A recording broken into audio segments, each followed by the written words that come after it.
Chair Khan, Chair Chang Diaz, and other honorable members of this committee, thank you for allowing me to testify today. My name is Katherine OConnor. I'm 15 years old and attend Brookline High School. This past year, I worked on the Yes on 3 and Equality Virginia campaigns, both defending LGBT non-discrimination laws. I'm currently an intern at the Edith Baker Middle School, and I also happen to be a queer, gender non-binary young adult. I'm testifying here today in support of House Bill 140, an act relative to abusive practices to change sexual orientation and gender identity in minors. When I was in middle school, I was not as outgoing as you may perceive me today. I suffered bullying of all types, pushing and hair pulling, cyberbullying and threat making, and a constant flood of rumors about me. Classmates called me homophobic slurs, questioned why I dressed the way I did, and took shots at my family. This led me to fall into a Great Depression. I started to hate myself, my body, and I didn't understand why I was so wrong all the time.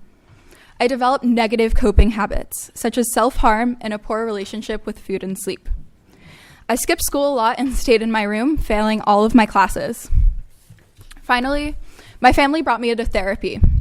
Though a bit rough at first, it has greatly helped me become stable, realize my LGBT identity, and regain a sense of happiness. Therapy has reaffirmed my identity, making me feel so much more comfortable with myself. I'm here to say that I strongly believe that I would not be here today if I were put in conversion therapy. I am certain that I would either be institutionalized, missing out on even more of my education, or even dead. As an intern at a middle school today, I work in improving school culture. I see students like me every week, students who are struggling. I notice casual homophobic remarks and a culture of bullying and ignorance. Not all students are as fortunate as me. Not all students have loving and supportive families. Not all students can afford therapy, and not all students will receive the kind of help that I did. Everyone deserves to be affirmed for who they are, just as I was. Please do not stand by while abusive practices continue to minors in this state. I ask that you issue a favorable report of House Bill 140 and take swift action so that all youth growing up in Massachusetts today are able to seek affirming care. Thank you again for allowing me to testify. Thank you very much. Yes. Chair Khan, Chair Chang Diaz, and honorable members of this committee, thank you for letting me testify before you today. My name is Michelle Samuels, and I am speaking to you today in support of House Bill 140, an act relative to abusive practices to change sexual orientation and gender identity in minors. I am the senior communications writer and editor at the Boston University School of Public Health. I am a transgender woman who was very involved in the Yes on 3 campaign last year, and I am the daughter of 2 therapists. And I support this bill because I've been very lucky. My parents have been tremendously supportive.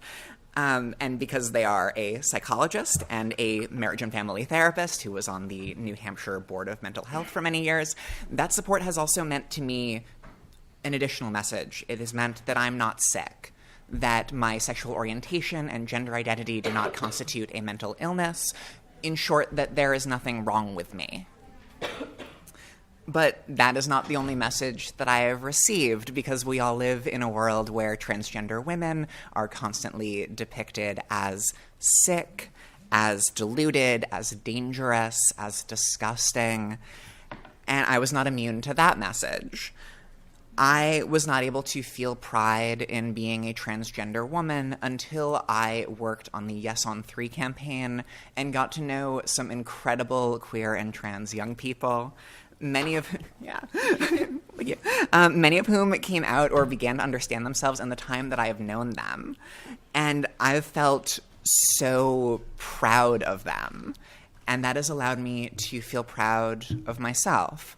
It has also made me feel fiercely protective of these kids and of kids who are like them but maybe less lucky. Trying to change a minor's sexual orientation or gender identity is abuse, and it has long-term ramifications for those who are subjected to it. But it does not only affect them. If conversion therapy is a legal practice for behavioral health providers, then the message it sends is this one. that an incredible part of these kids is in fact an illness, that there is something wrong with them. This bill will protect some of them from an abusive practice that has no basis in evidence and that is widely opposed by the mental health and pediatric health and wider health communities. But it will also protect many more of them from the message that they are sick, that they are wrong, that they have any reason not to be proud of themselves. So I urge you to issue a favorable report for House Bill 140. Thank you so much for your time and attention and for your action. Thank you very much. Dear Chair Khan, Chair Chang Diaz, and members of the committee, thank you for allowing me to speak today. My name is Eliot Laaser Wang. I am 14 years old and a freshman at Brookline High School. I'm speaking in support of House Bill 140. Can you just pull it a little closer? Yeah, sorry. Sorry.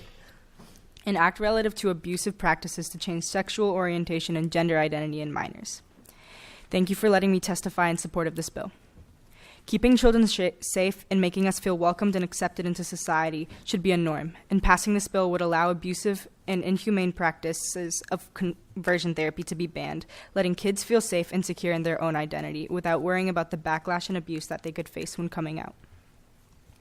This bill is very important to me and so many other kids who have been put through abuse when being open about their identity to others.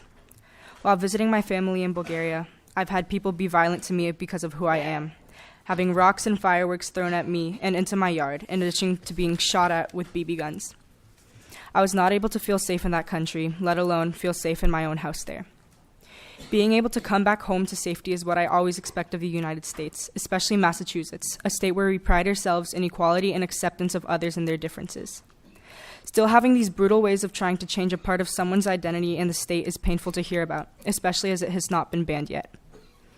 Although the violence that I've faced in Massachusetts does not compare to other places I've been, I still have a constant fear of someone coming after me because of who I am. No one should ever be afraid of being themselves, and that's why I'm in support of this bill. It is never too early for change, especially when it comes to the safety of minors and protection against abuse. While we can't change what has happened in the past and the pain and violence that has been inflicted onto so many children, we can pass this bill that protects our future youth from hate and abuse. Keeping the youth safe is so important, and having this bill passed as soon as possible will benefit so many children and save them from cruel, unnecessary punishment. I ask that you issue a favorable report of this bill, as other states look up to Massachusetts and the progress we've made to better our state. We should continue to make progress in all aspects that we can and set an example for others. Everyone deserves to feel safe in their own home, and no child should ever be afraid to be themselves. I thank you for your time, and I hope you can see the importance of this bill for the future youth.